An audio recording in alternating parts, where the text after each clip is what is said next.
welcome to the Tax-Free Crypto Podcast. I'm so delighted that you're here, a part of our podcast again. I hope that the content we've been putting out has been useful to you as we take current news and we kind of bring it down to something that's a little bit more edible than the complexity of what it sounds like. I'm here in the studio today with Eddie Wilson.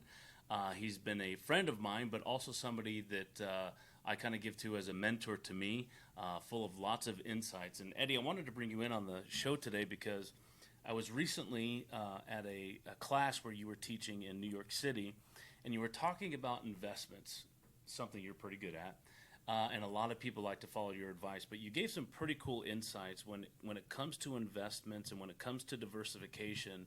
I think when most people hear diversification, they mean a whole lot of things in a whole bunch of different places. Mm-hmm. But you really had a great way of explaining about the quadrants. And, of course, for me, cryptocurrency is one of those quadrants of giving, or of investing rather, that I think people should be a part of. So I would never encourage somebody to take all of their investment money and put it into one vehicle, but at least a portion of it, in my mind, ought to be in cryptocurrency. So what could you tell our audience about those quadrants and diversification? Sure, yeah. So as I think about investing as a whole, I do believe in the model of diversification. And diversification as a whole does not necessarily mean like your financial advisor talks about, and they're talking about, well, we got to put this much in stocks and bonds and mutual funds. To me, it's about looking at asset classes specifically in four different ways. And so as I teach a lot about investing, it's primarily in these four quadrants, where the top quadrant is always high risk and high yield, all the way down to the lowest quadrant, which is low risk, low yield. And depending, just like your financial advisor might tell you, depending on where you are in life, you either need to speed up the output or you need to decrease the output and reduce risk. And so, I'm in my early 40s, and so I'm 44, so I can still say early 40s, but I'm 44, and it's like, so I'm still willing to take high risk. Mm-hmm. And then I also have enough investments that I've already taken care of my family, my kids, my grandkids. It's like I've got that legacy wealth already built up. And so for me, it's like more about maximizing my output, because I actually want to take the output to go increase impact in the world. So I still put a primary emphasis on high risk, high yield. When we get to kind of like medium risk and medium yield, as we kind of work through the quadrant, there are very few investments that I put into low risk, low yield. However, oftentimes I will offset anything that I feel like is extreme high with some low or medium. Because in the end, what I don't want to do is just delete the entire process. Yeah. One thing that Ray Dalio talks about, and he's one of the guys that I've followed for years, is he's one of the top hedge fund leaders in the world. It's like he always talked about, if you lose, it's not that you have to make 50% of your money. However, if your expected return is 10%, but you go to zero on a portion of your investment, you have to add that into the quadrant, or I had to add that into the total equation of how much do I actually have to earn. Right.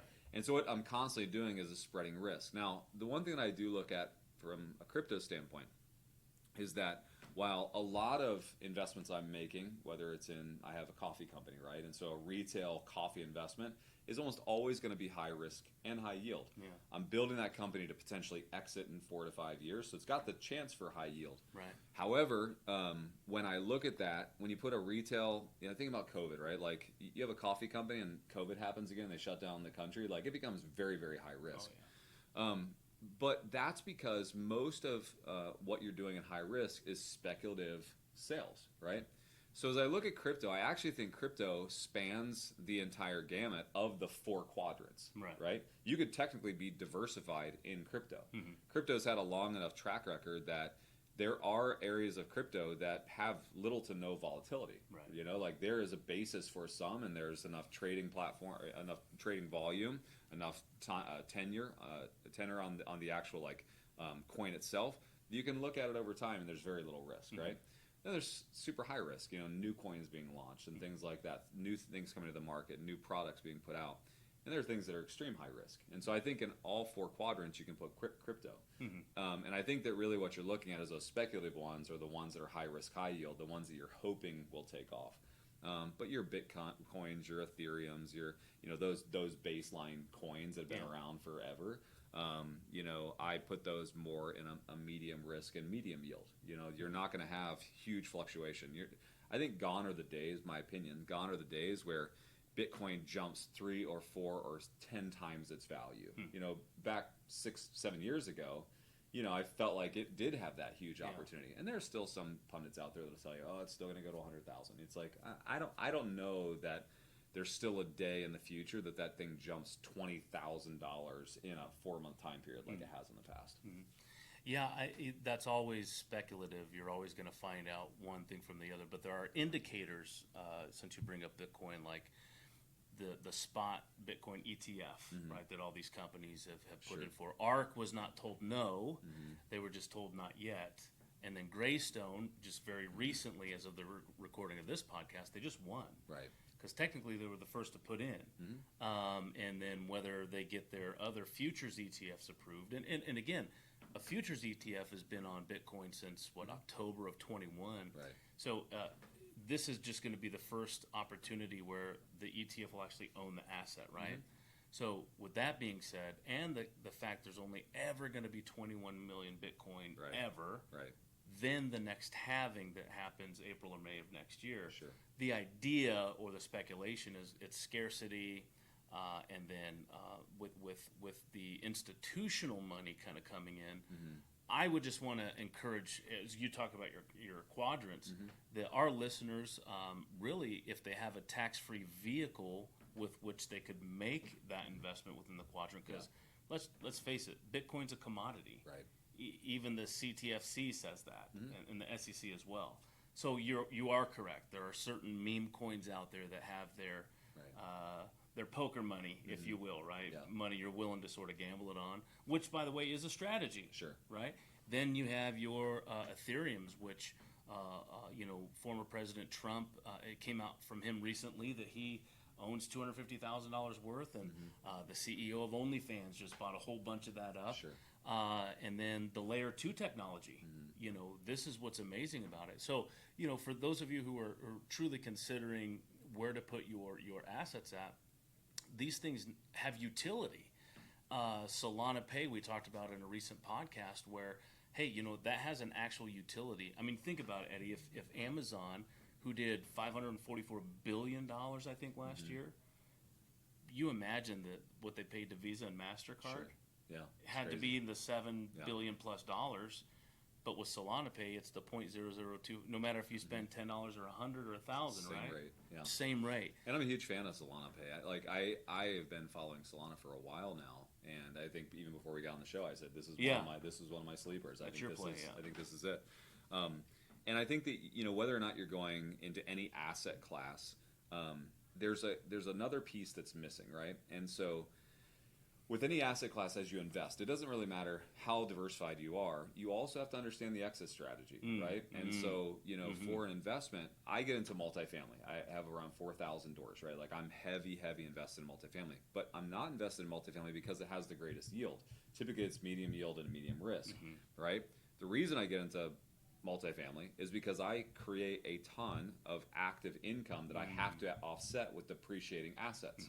I buy $1 million worth of apartment complex, put an investment of $1 million into an apartment complex, and I'm typically getting somewhere between 75 and 100% of depreciation on that. And so that means I'm turning around and writing off $1 million worth of active income.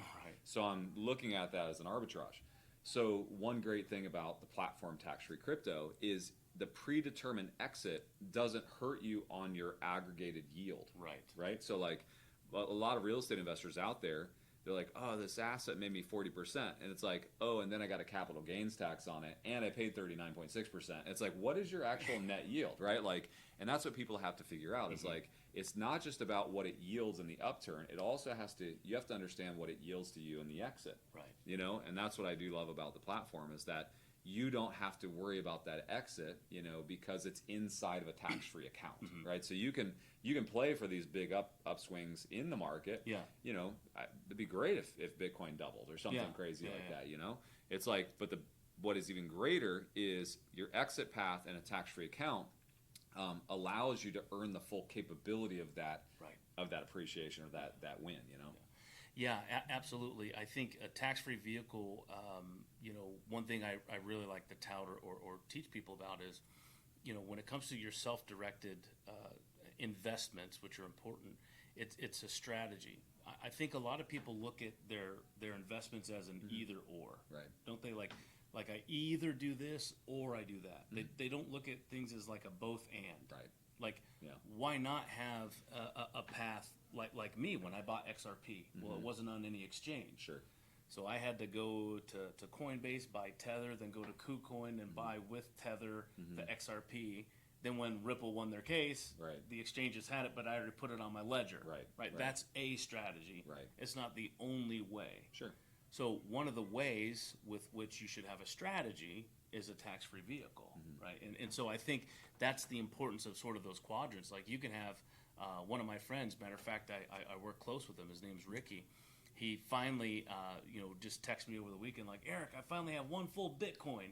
I said, dude, where at? He's like, well, I have some in tax-free crypto. I have some. So he's got it like hedged in all these different exchanges. Right. But he finally owns one full Bitcoin, Yeah. right? Yeah. So I think people need to add to their strategies, just like in real estate. You mentioned multifamily. Well, there's also fix and flip. There's also rentals. There's also tax liens and tax deeds, right? It's a strategy within the same niche. Yeah, absolutely.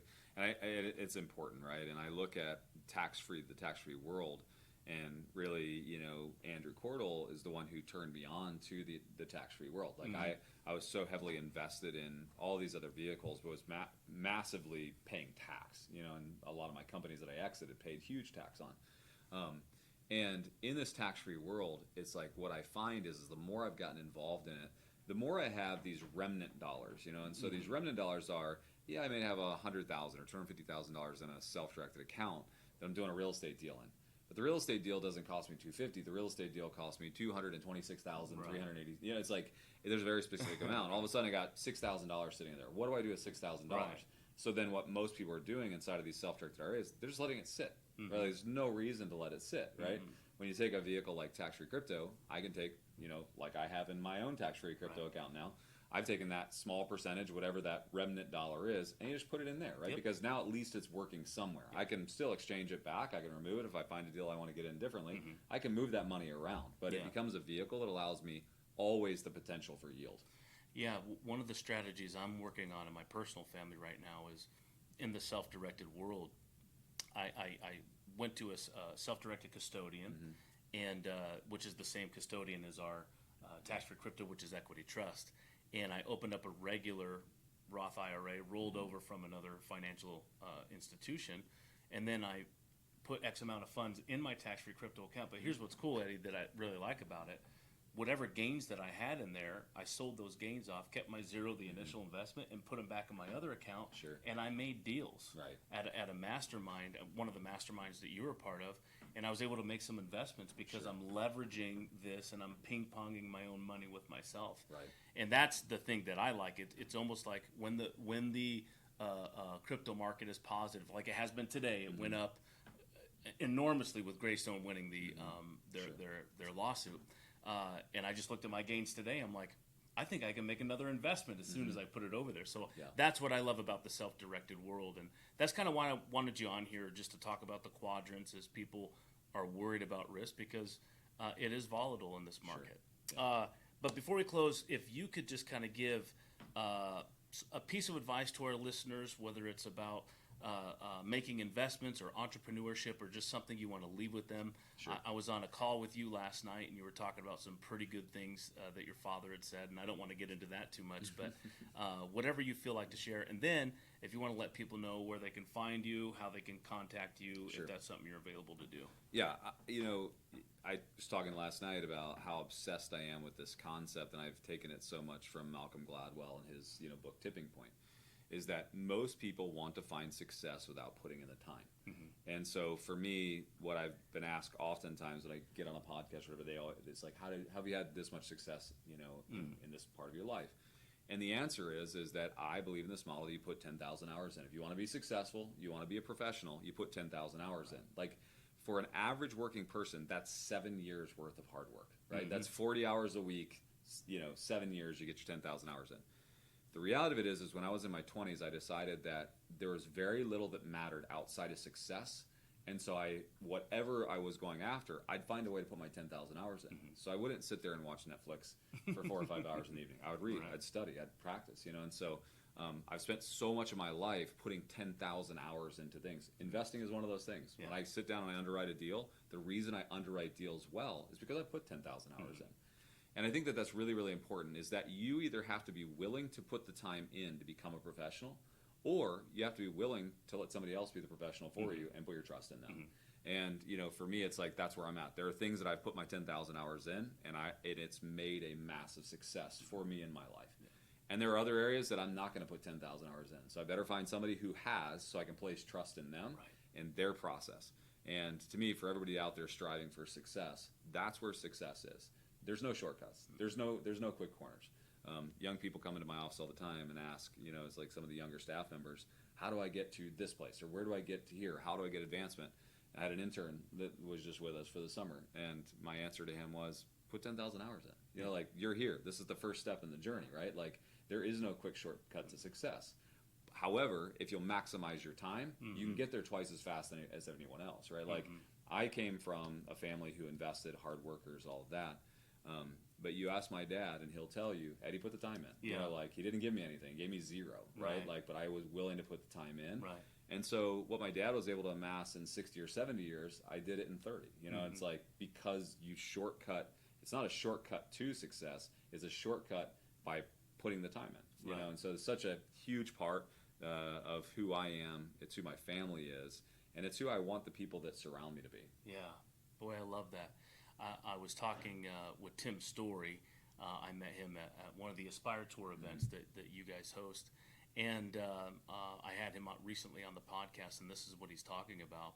He's given an illustration about how when he was a child, there was the low diving board, the middle, and then the high dive. And as he approached the low diving board, he was too afraid to jump. And that was sort of his catalyst to say, what are we so afraid of? When are we going to take the leap? Because so many people want to be like, I want to go to the high dive. And they're not willing to put in the work. It's the whole crawl, walk, run situation. But so many kids, younger people, they want grandpa's retirement, and they just got in the workforce. Exactly. Put in the money. It's that concept of muscle memory, right? Like the good golfer doesn't step out and naturally happen. The good golfer swings that club. No, Tiger Woods did, right? Yeah, no, he didn't. No, he was 5 years old. Yeah, 4 years old. Yeah, he started at 4, and his dad started making him. He started creating muscle memory in him, exactly. Right? Shooting a 3-point shot. It's muscle memory. It's like all these kids that step behind the line and think, oh, I'm going to drain a shot like Steph Curry 6 feet behind the line. And they go out into a game in a pressure situation, and they fail, right? But the kid that goes out in the driveway and shoots 600 shots a night, it's just part of the process, 10, right? It's 10,000 hours. And so, it is important that we take that low dive, medium dive, high dive, and perfect it. Yeah. Well, when it comes to your social medias, where can people find you? Yeah, I'm active. I manage my own, and so you can find me on Instagram, LinkedIn, Facebook, TikTok, all Eddie Wilson Official. Things. Eddie Wilson Official. And then I believe the next big stage you're speaking at is the Aspire Tour in Chicago. I've got an investing conference coming up before that out in Las Vegas. I speak a lot at lending conferences. Okay. And then we've got Chicago coming up, Aspire. Then right after that, I think we go to San Diego, then on to Houston, then on to Atlanta for the end of the year. Cycle continues. So if you're interested in hearing more about Eddie Wilson, you can get on his socials there on Instagram, LinkedIn, and all of those. And if you're in the Chicago area at the end of September 28th, you can definitely see him there. Go to theaspiretour.com. You can kind of get your tickets there. Eddie, I want to thank you for being a part of the show. Thank you. And thank you all for tuning in.